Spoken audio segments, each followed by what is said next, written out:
Okay, hello. How you doing? So the the unconventional, or it really is actually conventional, is a conventional method, but it's something that I have done in the past and would definitely do in the future is a form of play therapy. Um, and basically, what I like to do is any kind of artwork. It can be painting, it can be coloring, which I'm actually gonna do now. I have this is a coloring book. This is Winnie the Pooh, and at the bottom it says that Pooh is a helpful bear.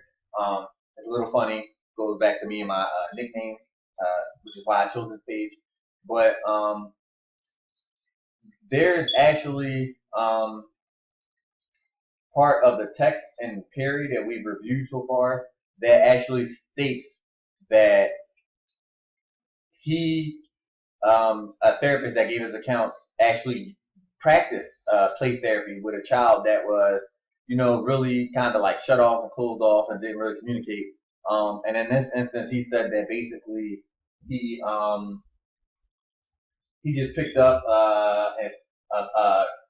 I'm not sure if it was a coloring book or some form of paper in which he, colored or did artwork on.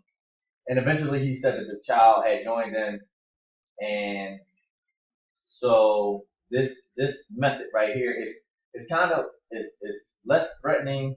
Um, it's just a way for you to work with, I would say, children, especially children, because it allows you to be less threatening when you're asking questions.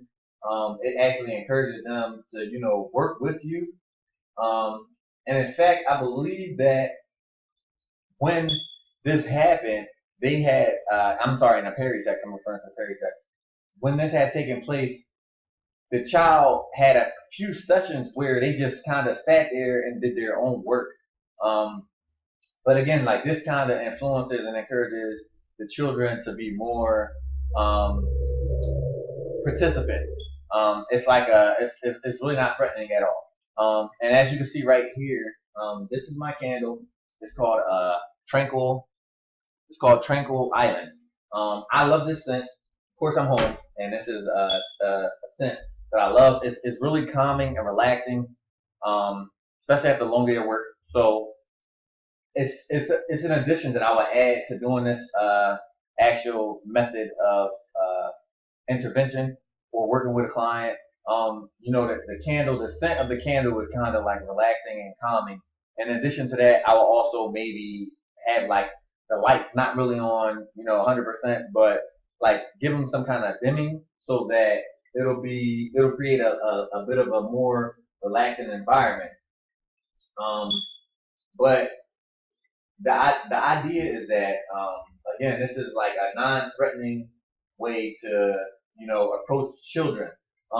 And what I also found out is that there are some cases where you can actually use a method such as this one with adults. Um, from experience, we have the adult. I call it adulting. You have to be an adult 365 days a year. So you don't really get any time off, especially if you have kids and depending on the amount of responsibilities that you have. This has been used as like an icebreaker at staffing events. So I wouldn't put it past working with parents as well. And I'm sure initially you'll be met with resistance, like I'm not a child, I don't want to do this. But it's very relaxing, it's less threatening. And then you might find that parents they may decide to color. And what I've noticed is sometimes when I'm depending on what I'm coloring and how I'm handling it, um, the artwork really can represent feelings. So it goes a step further. You can express anger, frustration, love, joy, peace. Like you can express all these things with the different types of artwork. So somebody painting, a picture can be really descriptive of how that person is feeling. Uh, and also just it's a great method to release and relieve stress and tension. And again, I imagine that even working with an adult, the most threatening thing is, don't treat me like a child. I can see a bunch of clients saying stuff like that. However, once you get them to engage in it and kind of relax and release a little bit, get them back into that imaginary, um, or you get them to use their imagination a little bit more and practice it. I feel like this would be really beneficial. And the beautiful thing about coloring and painting is that there is no wrong way to do it. A lot of times, the parents that we work with, it's never really right and wrong. Specifically, at least in my field, the child welfare field, sometimes it's all about perspective. And I explain to a lot of the clients, depending on how you interact with your first worker, that can depend on how long your case could be open. Just being respectful and remembering to be as professional as possible, even though you might be offended. Um, and I feel like this is like a good way again to kind of reflect off of your emotions because you can be angry, and if you're angry, you might color a little bit harder than normal. But or you might break a crayon, or you might splatter paint as opposed to coloring softly. Um, if you're anxious, you might not be able to color inside of the line.